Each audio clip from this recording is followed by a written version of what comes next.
ಸಮಾಜ ಒಂದು ತಲೆ ತಗ್ಗಿಸುವಂಥ ಒಂದು ಘಟನೆ ನಡೀತು. ಈ ಘಟನೆ ಮೊದಲಂದ್ರೆ ಏನು ಆರೋಪಿದಾನಲ್ಲ ಅಂಥವನಿಗೆ ಒಂದು ಕಠಿಣ ಶಿಕ್ಷೆ ಆಗಬೇಕು. ಎಂಥ ಶಿಕ್ಷೆ ಆಗಬೇಕಂದ್ರೆ ಇನ್ನೊಬ್ಬರು ಈ ಕೃತ್ಯ ಮಾಡೋಕೆ ಹೆದರುವಂಥ ಒಂದು ಶಿಕ್ಷೆ ಆಗಬೇಕು. ಮತ್ತೆಲ್ಲ ಮಾತಾಡಿದ್ರು ಇಂಥ ಮರಳಿ ಕಳಿಸಬಾರ್ದು.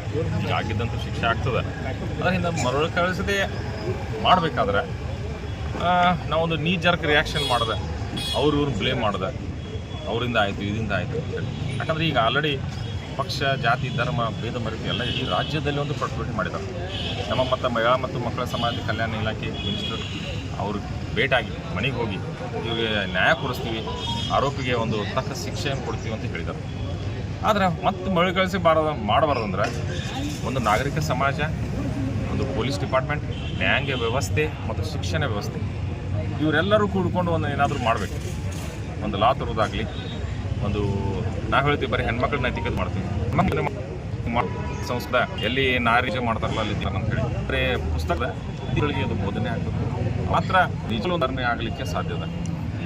ಈ ಪ್ರತಿಭಟನೆ ಮೂಲಕ ಸಾಲ ಹಾಗೂ ಕಾಲೇಜು ಆಡಳಿತ ಮಂಡಳಿಗೆ ಹಾಗೂ ಶಿಕ್ಷಕರಿಗೆ ನೀವೇನು ವಿನಂತಿ ಮಾಡ್ಕೋತೀರಿ ಸರ್? ಅಲ್ಲ, ಶಾಲೆಯಲ್ಲಿ ನೋಡ್ರಿ ಈಗ ರ್ಯಾಗಿಂಗ್ಸ್ ಎಲ್ಲ ಕಮಿಟಿ ಮಾಡ್ತಾರೆ, ಇಂಥದಕ್ಕೊಂದು ಕಮಿಟಿ ಮಾಡಬೇಕು. ಯಾವ ಈ ರೀತಿ ಘಟನೆ ನಡೆಯತ್ತವ ಅನ್ನೋಂಥ ಒಂದು ಗೊತ್ತಾಗಲ್ದ ಒಂದು ವಿಜಿಲೆನ್ಸ್ ಕಮಿಟಿ ಇರಬೇಕು.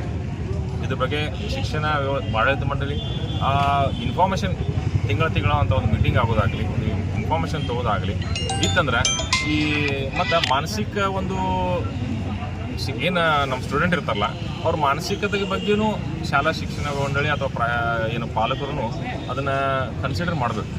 ಅಂಥವ್ರನ್ನ ಗುರುತಿಸಿ ಅವರಿಗೆ ಸರಿಯಾಗಿ ಟ್ರೀಟ್ಮೆಂಟ್, ಅದು ಬುದ್ಧಿ ಶಿಕ್ಷಣದಲ್ಲಿ ಇಲ್ಲ, ಎಷ್ಟೋ ಕಾಲೇಜಿನಲ್ಲಿ ಒಂದು ಆಗಲಿ ಅಂಥದ್ದೇನೂ ಇಲ್ಲ, ಅದನ್ನು ಮಾಡಬೇಕು. ಸರ್, ರಾಜಕೀಯ ಸಂಬಂಧಪಟ್ಟಂತೆ ಏನು ಸರ್ ಕಾಂಗ್ರೆಸ್ ಸರ್ಕಾರ ಬಂದಿಂದ ಈ ರೀತಿ ಆಗ್ತದೆ ಅಂತ ಒಂದು ಆರೋಪ ಮಾಡ್ತಿದ್ದಾರೆ ಸರ್. ಇಲ್ಲ, ನೀವು ಸ್ಟ್ಯಾಟಿಸ್ಟಿಕ್ಸ್ ನೋಡ್ರಿ, ಮಾತಾಡೋದು ಬೇರೆ ಮಾಡ್ತಾರೆ. ಸ್ಟ್ಯಾಟಿಸ್ಟಿಕ್ಸ್ ನೋಡ್ರಿ, ಯಾವುದೇ ಗೋರ್ಮೆಂಟ್ ಇರಲಿ ಇದೇ ಇವೆಂಟ್ ಆಗೋ, ಇದು ರಾಜಕೀಯ ಅಥವಾ ಇಲ್ಲ, ಇದು ಸಮಾಜದ ಪ್ರಾಬ್ಲಮ್. ನೀವು ಮೊದಲು ಅರ್ಥ ಮಾಡ್ಕೊಳ್ರಿ. ಯಾರೋ ಮಾತಾಡ್ತಾರೆ ಇರಲಿ, ನಾವು ಅದಕ್ಕೇನು ಪ್ರತಿಭಟನೆ ಅದೇನು ಹೇಳೋದಿಲ್ಲ, ಅವ್ರವ್ರ ಮಾತು ನಮ್ಮ ಹೇಳ್ತೀವಿ. ಈಗ ಸ್ಟ್ಯಾಟಿಸ್ಟಿಕ್ಸ್ ತೋರಿಸ್ಲಿ, ಅವ್ರು ಯಾರು ಮಾತಾಡೋರು ಸ್ಟ್ಯಾಟಿಸ್ಟಿಕ್ಸ್ ತೋರಿಸ್ಲಿ, ಅವರು ಸರ್ಕಾರದಾಗ ಎಷ್ಟದ, ಕಾಂಗ್ರೆಸ್ ಸರ್ಕಾರದಿಂದಾಗ ಎಷ್ಟದ, ಸ್ಟ್ಯಾಟಿಸ್ಟಿಕ್ಸ್ ತೋರಿಸ್ಲಿ. ಸ್ಟ್ಯಾಟಿಸ್ಟಿಕ್ಸ್ ತೊಗೊಂಡು ಮಾತಾಡೋಣ. ಮತ್ತು ಅದಕ್ಕೆ ಯಾವುದೇ ಎಮೋಷನಲಿ ಅಥವಾ ಏನು ಮತದ ಗೆಲ್ಲಬೇಕು ಅನ್ನೋ ಒಂದು ಬಿಟ್ಟು ಬಿಡೋಣ. ಇದು ಇಂಥ ವಿಚಾರಗಳನ್ನು ತೊಗೊಂಡು ರಾಜಕೀಯ ಮಾಡಬಾರ್ದು. ನಾವು ಕಾಂಗ್ರೆಸ್ ಇಂದು ರಾಜಕೀಯ ಮಾಡೋದಿಲ್ಲ. ಸ್ಟ್ಯಾಟಿಸ್ಟಿಕ್ಸ್ ತೋರಿಸ್ಲಿ, ಮತ್ತು ಇದಕ್ಕೆ ಪ್ರಾಮಾಣಿಕ ಪ್ರಯತ್ನ ಮಾಡಬೇಕು. ನಮ್ಮ ಸಮಾಜ, ಪೊಲೀಸ್ ಡಿಪಾರ್ಟ್ಮೆಂಟು ಮತ್ತು ನ್ಯಾಯಾಂಗ ವ್ಯವಸ್ಥೆ ಇವರೆಲ್ಲ ಕೂಡ್ಕೊಂಡು ಒಂದು ಪ್ರಾಮಾಣಿಕ ಪ್ರಯತ್ನ ಮಾಡಿದ್ರೆ ಆಗ್ತದೆ. Thank you sir.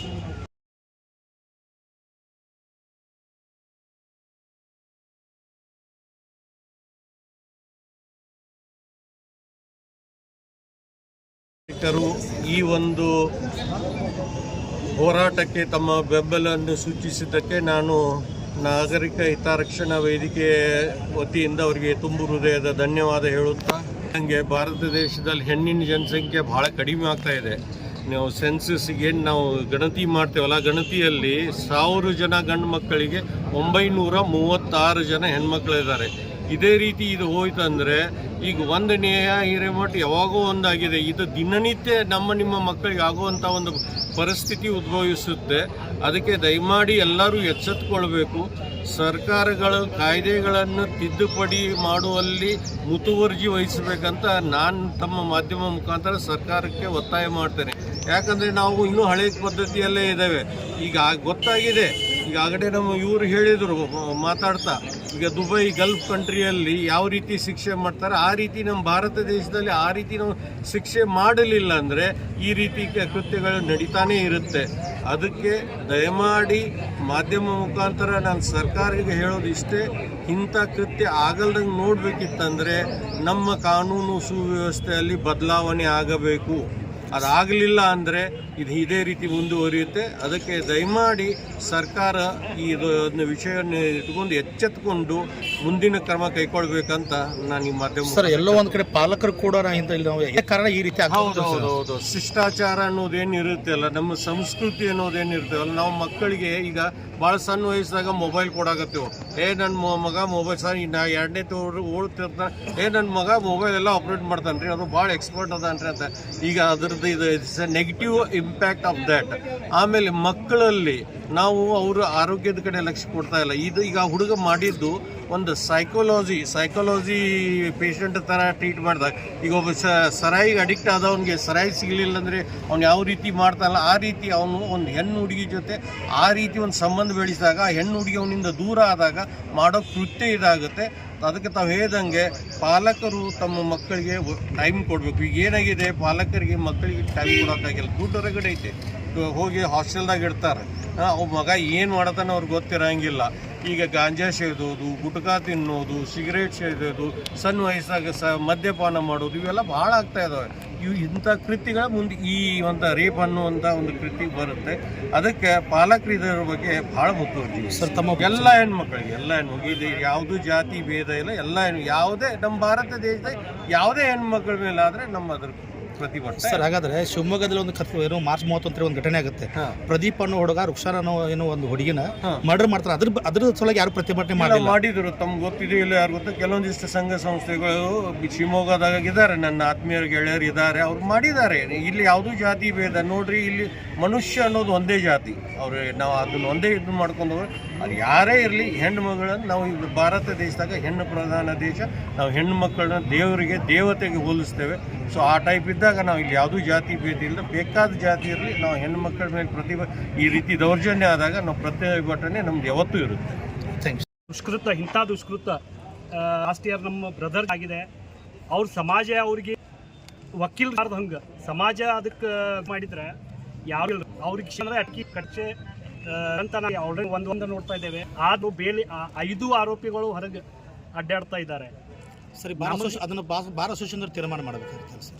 ಸಮಾಜ ಮಾಡಿದರೆ ಆ ವಕೀಲರಿಗೆ ಹೋಗಿ ನೀವು ಈ ಕೇಸ್ ಹಿಡಿಬಾರ್ದು, ಇಂಥ ದುಷ್ಕೃತ ಮಾಡಿದ ಮನುಷ್ಯಾಗ ಕೇಸ್ ಹಿಡಿಲಿಲ್ಲ ಅಂತಂದರೆ ಆಟೋಮೆಟಿಕ್ ಅವ್ನಿಗೆ ಶಿಕ್ಷೆ.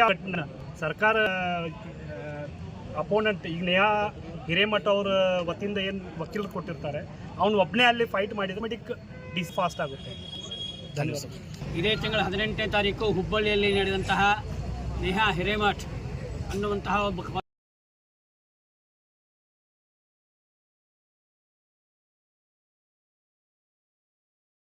ಒಬ್ಬ ಮುಸ್ಲಿಂ ಯುವಕ ಅತ್ಯಂತ ಅಮಾನುಷವಾಗಿ ಆಕೆಯನ್ನು ಕೊಲೆ ಮಾಡಿದ್ದಾನೆ. ಈ ಕೊಲೆಯನ್ನು ಖಂಡಿಸಿ ಇವತ್ತು ಇಡೀ ಗೋಕಾಕದ ಎಲ್ಲ ಜನತೆ, ನಾಗರಿಕ ಹಿತರಕ್ಷಣಾ ವೇದಿಕೆ ಈ ವತಿಯಿಂದ ಗೋಕಾಕದಲ್ಲಿರುವಂತಹ ಎಲ್ಲ ಹಿಂದೂ ಸಂಘಟನೆಗಳ ಒಂದು ಒಕ್ಕೂಟದ ನೇತೃತ್ವದಲ್ಲಿ ಇವತ್ತು ನಾವು ಈ ಒಂದು ನೇಹಾ ಹಿರೇಮಠಳ ಏನು ಒಂದು ಅಮಾನುಷವಾದಂಥ ಹತ್ಯೆ ಆಗಿದೆ, ಇದನ್ನು ಇವತ್ತು ಪ್ರತಿಭಟನಾರ್ಥವಾಗಿ ಗೋಕಾಕದಲ್ಲಿ ಒಂದು ಮೆರವಣಿಗೆಯನ್ನು ಮಾಡಿ ಮತ್ತು ಈ ನಗರದ ಎಲ್ಲ ನಾಗರಿಕರು, ಮಾತೆಯರು, ಬಂಧು ಭಗಿನಿಯರ ಪರವಾಗಿ ಇವತ್ತು ನಾವು ತಹಶೀಲ್ದಾರಿಗೆ ಮನವಿಯನ್ನು ಕೊಟ್ಟಿದ್ದೀವಿ. ತಮಗೆಲ್ಲ ಗೊತ್ತಿರುವಂತೆ ಕರ್ನಾಟಕದಲ್ಲಿ ವಿಶೇಷತಃ ಈ ರೀತಿ ಘಟನೆಗಳು ಯಾವಾಗೂ ಆಗಿದ್ದೆ. ಇತ್ತೀಚೆಗೆ ನಾವು ನೋಡ್ತಾ ಇದ್ದೀವಿ, ಮೊನ್ನೆ ವಿಧಾನಸಭೆಯಲ್ಲಿನೇ ರಾಜ್ಯಸಭಾ ಸದಸ್ಯರೊಬ್ಬರು, ನವನಿರ್ವಾಚಿತವಾದಂಥ ರಾಜ್ಯಸಭಾ ಸದಸ್ಯರ ಹಿಂಬಾಲಕರು ಪಾಕಿಸ್ತಾನ್ ಜಿಂದಾಬಾದ್ ಅನ್ನುವಂತಹ ಘೋಷಣೆಯನ್ನು ವಿಧಾನಸಭೆಯಲ್ಲಿನೇ ಹಾಕಿದರು. ಹಾಗೇನೆ